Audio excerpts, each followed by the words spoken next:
संघ कार्यालयाच्या परिसरामध्ये जाऊन देखील अजित पवार यांनी आद्य सरसंघचालक डॉक्टर हेडगेवार आणि गोळवलकर गुरुजी यांच्या समाधीचं दर्शन घेणं टाळलेलं आहे। आई बाबा होण्याचे स्वप्न अजून पूर्ण झाले नाहीत का? आई बाबा होण्याचे तुमचे स्वप्न पूर्ण करा अपोलो फर्टिलिटीद्वारे। मोफत सल्ल्यांसाठी कॉल करा 9953 959370। मुख्यमंत्री एकनाथ शिंदे आणि उपमुख्यमंत्री देवेंद्र फडणवीस यांनी रेशीमबाग मैदानावरच्या लाडकी बहीण योजनेचा कार्यक्रम संपताच शेजारीच असलेल्या डॉक्टर हेडगेवार स्मृती भवन परिसरामध्ये भेट दिली।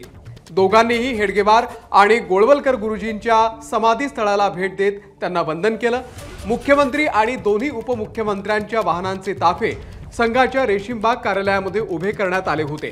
त्यामुळे आपल्या वाहनांमध्ये बसण्यासाठी जेव्हा एकनाथ शिंदे आणि देवेंद्र फडणवीस संघ कार्यालयामध्ये पोहोचले तेव्हा दोघांनी हेडगेवार आणि गोळवलकर गुरुजी यांच्या समाधीला वंदन केलं।